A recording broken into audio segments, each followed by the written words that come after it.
Alright guys, it's Monday night. I went to this tree pruning class to learn how to prune trees.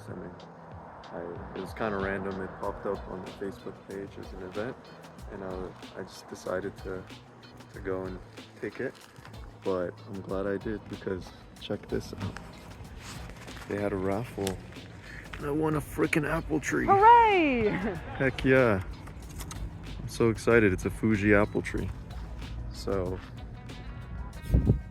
good morning. It's the next day. Tree looks like it survived the night. Here she is in the sunlight. Look at her. I think it's kind of cute. It's got like 2 leaves, but hopefully it gives us some apples, some Fujis. Woo! Time to water the plants. No, I'm just kidding. Alrighty, we're back again today with our apple tree friend here. In addition to the tree, we got some mulch so it doesn't dry off. But more importantly, some compost, because the New Mexican soil is not known for being very nutritious. So it smells like shit, so it should be good stuff. Lastly, we have to put a perimeter of fencing around so that the deer don't gobble it up or just break it. Alrighty, I'm excited. Let's get to it.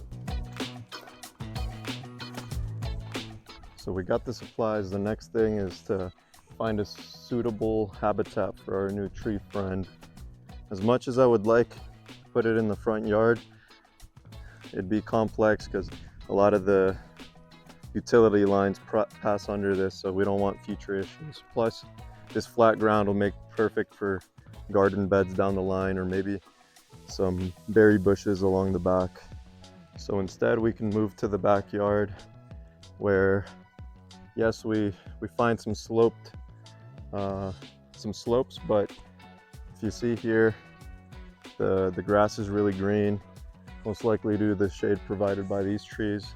So while this would be a good location, and I think the tree would do well, I'd rather look for a place where we can also add some value in terms of regenerating some of the drier land.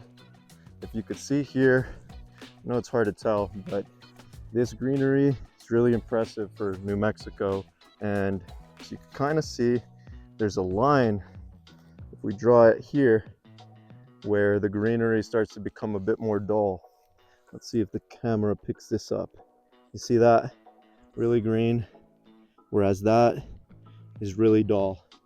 So what I'm thinking, we can erect our tree here, and over time, it'll provide not only shade for this area, but also it'll retain water with its root system. If the tree, actually comes to live and survives, and the deer don't get it, and it does well in the New Mexico climate. And so that's what I'm thinking. That spot speaks out to me.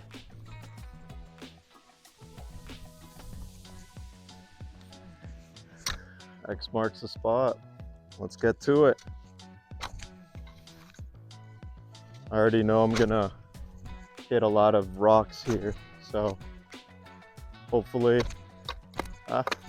speaking of the devil, hopefully it won't be too bad.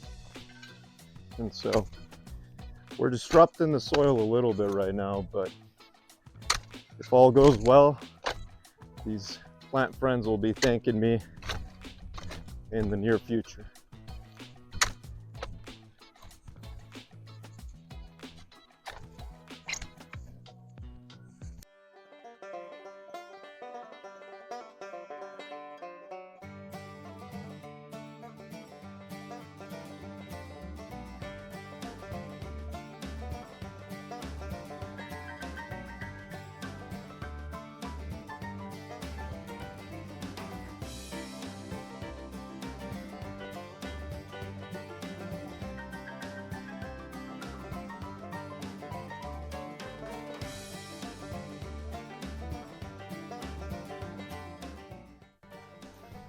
Alrighty, that actually wasn't too bad. Honestly, I've shoveled in New Mexico before, and there's usually a lot more rocks, but that took me about 15 minutes, and it's looking like the right depth. It's actually, I went deeper than I needed to, because you also want to soften up the soil on the bottom so that the roots, when they're trying to grow, they'll actually be able to penetrate. Even though I already dug a bit deeper than I had to, then I'll just backfill it and chop it up with the shovel anyways, just to make everything easier, because this is really tough. As you can see, this is really compacted, which is normal in New Mexico. And so, yeah, and tons of rock. When I mean there's a lot of rock, there's a lot of rock, you know. Rocks are actually really good because they help hold everything in, kind of like a foundation. And if you actually don't have the rocks mixed in with the roots and all that, then you'll get a lot of erosion. And so this, I know it might look dry to some people from up north, Pacific Northwest, whatever, but in the desert, this is you want. You know, there's a little butterfly flying around there. And so, yeah, when you have these rocks mixed in with the grass, they keep the dirt down, and that's really good because there's a lot of wind that comes this way. And so with this ecosystem, it helps keep everything intact and reduces erosion. So that's good. Anyhow, that wasn't too bad. I had to switch in with the shovel and use this little guy, and so this was good for, you know, getting the rocks out of the way. I don't even know what this little thing is called. A handheld hoe. Hee hee. All right, I'll continue onwards.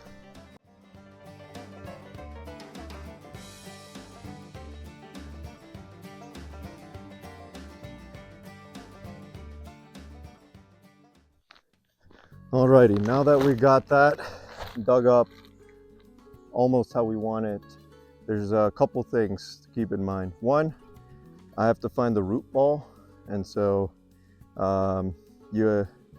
essentially, this isn't the exact height on the top here with the mulch that we necessarily want to plant it at.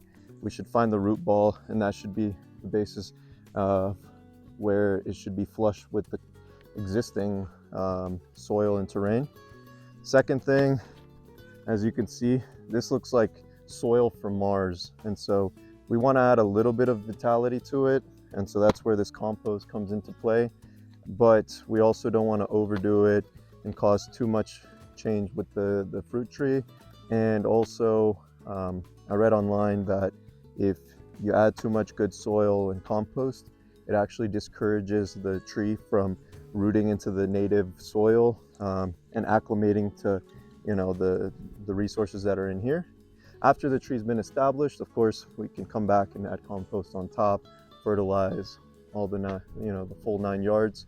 But when you're moving any tree plant from its pot, it's going to be stressful no matter what. And so we got to follow it up with mulch on the top and a lot of water. And so, yeah, we got to make our friend feel right at home. So that's what we're going to do right now. And so it's going to be kind of 3 parts, 1 part original soil, 1 part from the soil that comes in the package, and then one part compost, or maybe a little less. And so we'll eyeball it, you know. It's not a strict, well, it's scientific, but it's not a strict recipe. We're not baking here. And you know, the nice thing is we can always come back and add more if the tree is looking, you know, a little pale, but it's young. A little bit of compost will help it shoot right up, and I'm excited. This is cool. And so this is probably going to be the easy part compared to setting up the perimeter, although that shouldn't be hard as well. It's just a bit more finicky, a little more time consuming. But yeah, excited to see how this little guy does.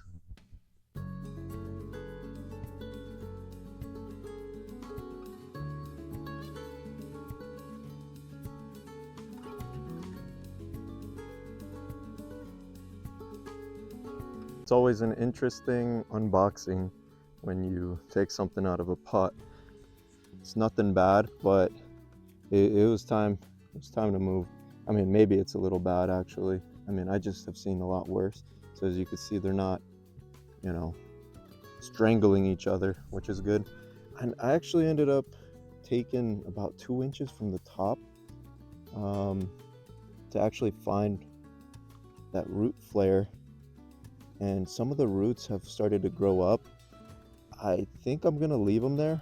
I might dig them out a little bit more and see what I want to do, but this, I've never encountered this, so I might give it a quick Google and see what the internet says. We got our compost dirt mix. As you can see, the color is not very different, which I like. You know, it keeps it more natural. It is definitely darker, right? And so as a contrast, the soil, the compost here is black.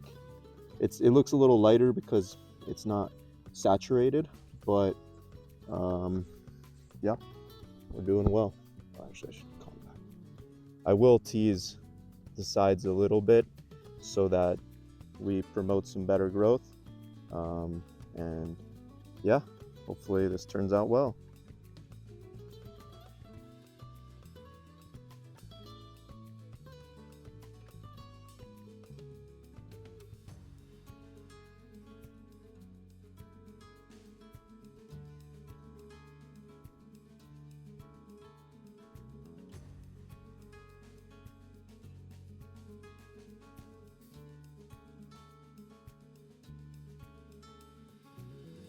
Now what I'm doing, since we are at a bit of a slope and we've got a ton of rocks here, I'm going to level this out as if it was flat, reinforce it with a mini, you know, what are they called?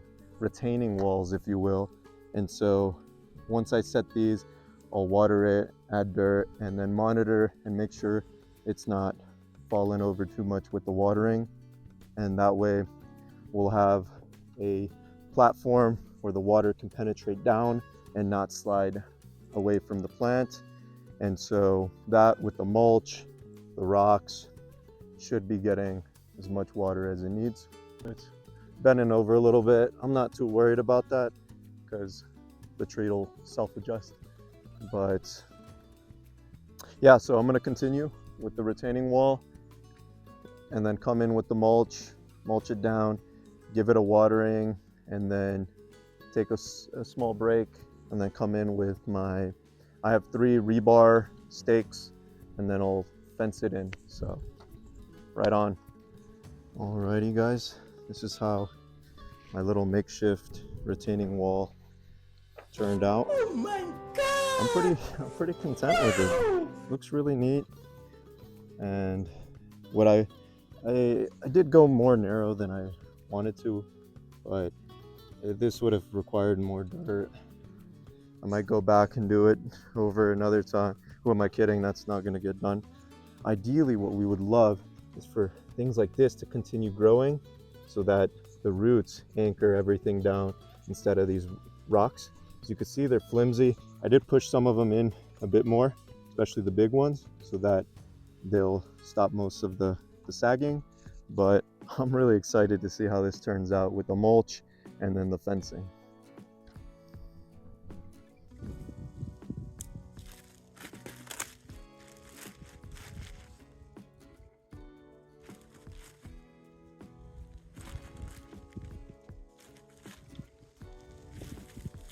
We're actually going to go far mulch. I mean, I don't want to cover the little plants. That'll help retain water. I don't want to be stingy with it either. Especially because this mulch was dirt cheap. I don't know if it's always this cheap, but it was $3.50 at Walmart, dude. Give me that. One more light scattering.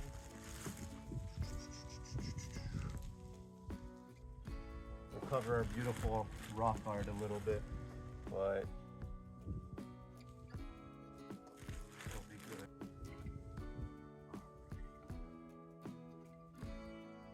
Beautiful. And then kind of want to leave this thing here.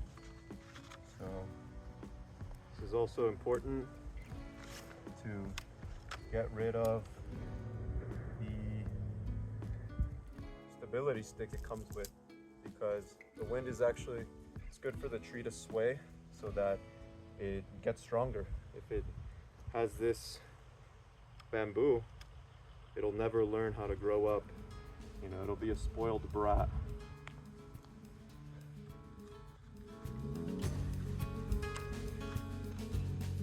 Sword of Arthur, what the? None of the roots. There. Good as now.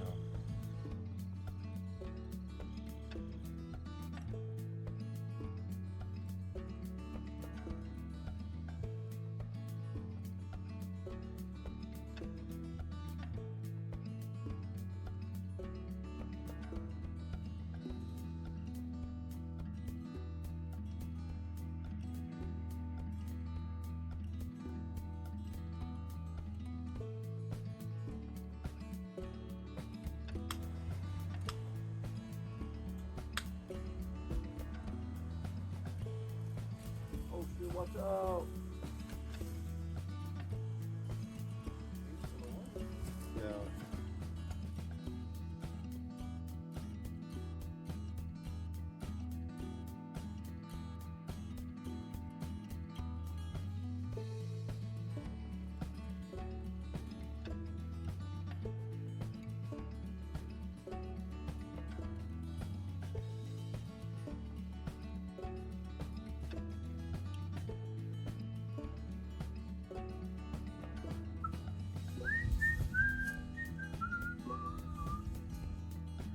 Alrighty, now that we have our wire cut up, we're gonna double these two up so it'll be pretty high.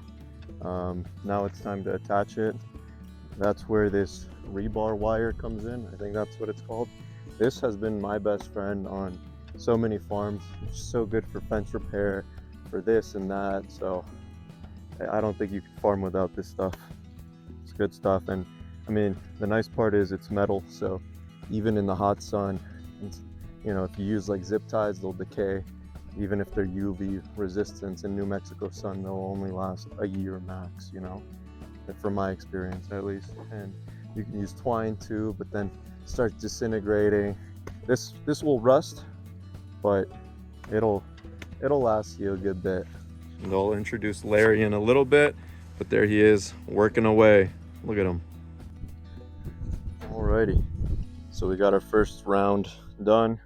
It's approximately four feet in diameter. I think this should be good, especially with one doubled upon this one. And yeah, basically all I did is I bent the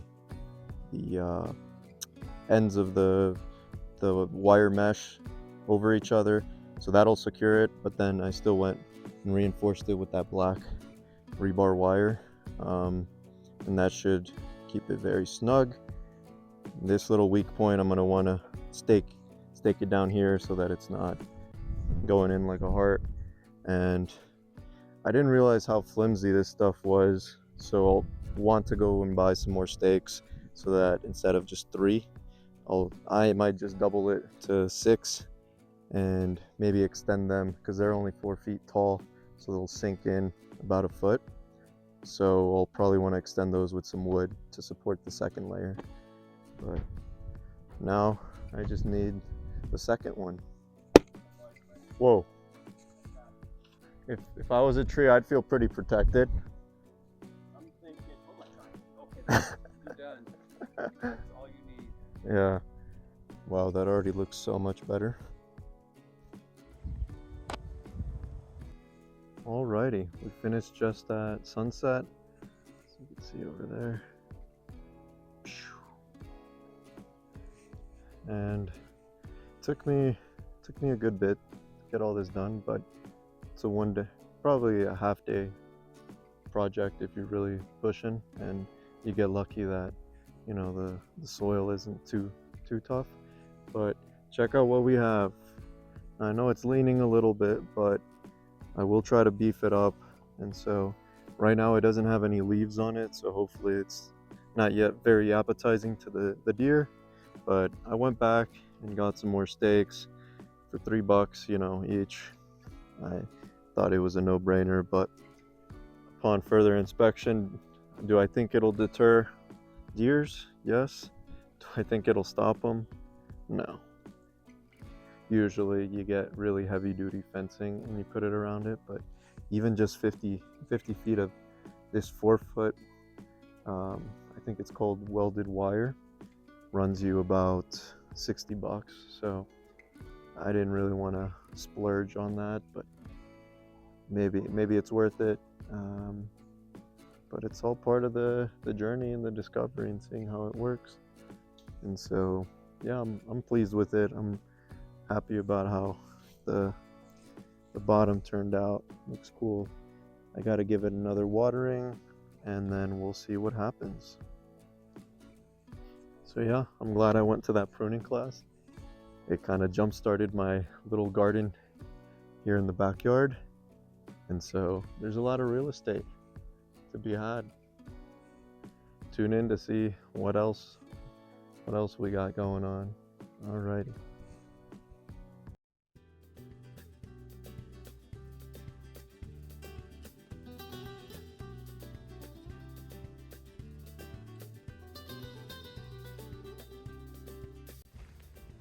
Alrighty, it's been almost a month plus.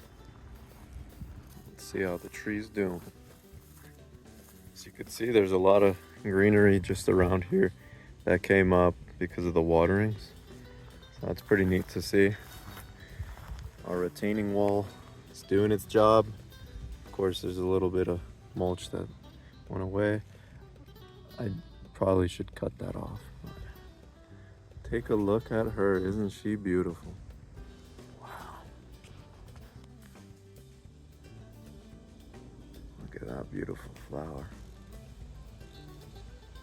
All of them, they're budding up.